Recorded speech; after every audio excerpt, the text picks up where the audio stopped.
Why sodium-ion is getting attention? Sodium-ion batteries are not a magic trick. They are a close cousin of lithium-ion. The basic idea is the same. Ions move back and forth between an anode and a cathode. That movement stores energy and then releases it. The big difference is the ion itself. Sodium ions are larger than lithium ions. That sounds small, but it drives many trade-offs. The reason people care is cost. Sodium is abundant and easy to source in many regions. That can reduce supply risk. It can also cut raw material costs. Many sodium-ion designs can use materials that are easier on the supply chain than nickel or cobalt-heavy chemistries.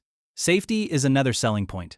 Several sodium-ion chemistries are less eager to run away under abuse. And there is a practical bonus that keeps showing up in tests. They can operate well at low temperatures. That matters for vehicles that must start in deep cold, and for grid packs that would otherwise need tight thermal control. Even so, none of this matters if the final cells are not competitive on the factory floor. A battery is not judged by a lab sample. It is judged by price per kilowatt hour, by yield, by how hard it is to build, and by how stable the supply chain is. That is why I went looking for the missing detail that could move sodium-ion from promising to scaling. The real problems people point to, once you read past the headlines, the doubts are not hard to find. The first is energy density. Because sodium ions are larger, cells often store less energy per kilogram than lithium. That matters most for cars. The second issue is efficiency. Higher internal resistance means more losses. Losses become heat. Heat forces you to limit power or add cooling. Efficiency is also money. If you waste energy on every cycle, you need more generation to get the same useful work. The third issue is voltage behavior. With lithium iron phosphate, the budget lithium chemistry today, the voltage stays fairly flat as the cell discharges. That makes life easier for inverters, motor drives, and battery management systems. Many sodium-ion cells do not behave like that. In tests from Will Prouse, the cell voltage dropped a lot as the state of charge fell. That hurts two ways. The electronics must handle a wider range, and constant power demand forces higher current as voltage drops, because power equals voltage times current. Higher current means more heat, more loss, and often more expensive components. So the critique becomes clear. Sodium ion can be less energy dense, less efficient, and harder to manage electrically. That is why cost has to be the killer feature, or sodium ion stays a niche.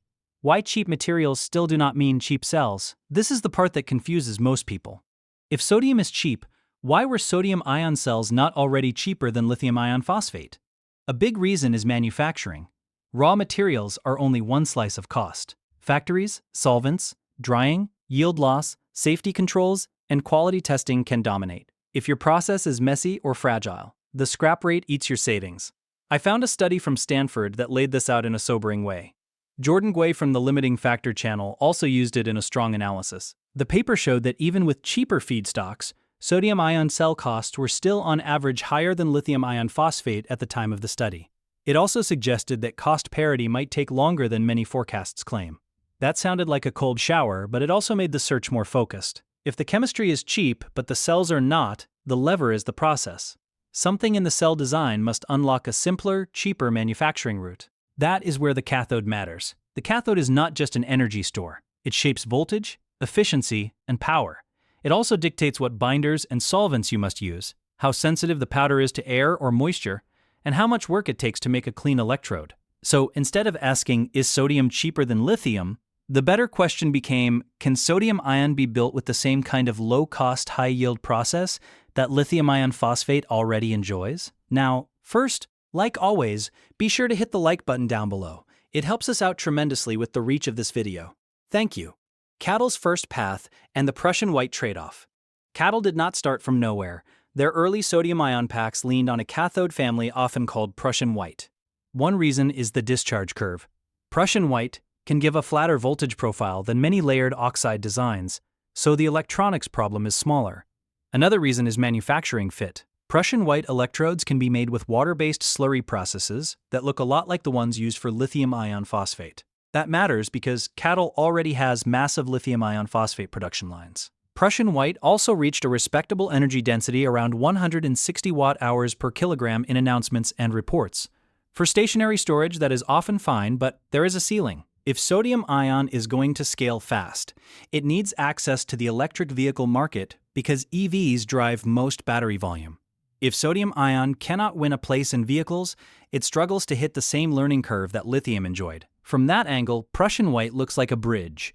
It proves the concept, but it may not be the final answer for mass adoption. To compete in more vehicle segments, you need higher energy density. That points to layered oxides, and that is where the old manufacturing pain began. The reinforced cathode that changes the economics. Layered oxide cathodes can offer higher energy density for sodium-ion. That is why they keep coming up in second-generation plans. But they have two painful drawbacks. First, many show the steep voltage drop during discharge, which makes system design harder. Second, they have been harder and more expensive to manufacture at scale. Traditional approaches often rely on special organic solvents that are costly and can be toxic. Those solvents add handling costs, slow down production, and make it harder to run a simple water-based electrode line. Here is where CATL's patent matters. The patent describes adding antimony, shown as SB, to reinforce a layered oxide cathode. The key claim is water resistance. With the additive, the cathode material can survive contact with water without breaking down. That sounds like a chemistry footnote, but it is a manufacturing unlock. If the cathode is water resistant, you can use the cheaper water-based slurry process that CATL already masters. You can run faster lines, reduce solvent recovery systems, and avoid a chunk of safety costs. The patent even shows simple evidence. In an X-ray diffraction comparison, a standard layered oxide sample changes a lot after water exposure, with peaks fading or shifting. The reinforced sample shows far less change before and after immersion. You do not need to be an XRD expert to read the message. One material degrades, the other holds its structure. That is close enough to lithium iron phosphate for many vehicles, especially where low cost matters more than maximum range. There is also hope for better voltage behavior. Some literature suggests the antimony reinforcement can flatten the discharge curve and lift the average voltage compared to older, layered oxide sodium cells. If that holds up, the current rises smaller, the heat is lower, and the power electronics can be simpler. CATL is not betting on one tweak either. They have discussed self-forming anodes and other methods to push density higher, but the reinforced cathode is the key economic lever because it attacks the manufacturing bottleneck directly. If sodium-ion enters starter batteries, trucks, and budget EVs, volume ramps and costs fall. That loops back to the Stanford cost curve. If prices move toward prices below about $25 per kilowatt-hour, grid storage and cheap EVs scale much faster. Lithium will not disappear, but sodium-ion may become the go-to option wherever price and robustness win. And that shift will be huge for everyone. Cheap batteries change everything. If sodium-ion can reliably undercut lithium iron phosphate, whole markets open up. Trucks can start in deep cold. Entry-level EVs can get a decent range without premium packs. Grid storage can grow without fighting for lithium supply. CATL's reinforced cathode with its antimony-stabilized layered oxide looks like a practical route to scale because it fits water-based manufacturing. That does not mean sodium-ion wins overnight. Energy density, efficiency, and voltage behavior still matter, but it does suggest a tipping point. The next few years will show how fast this curve drops and what it means for us.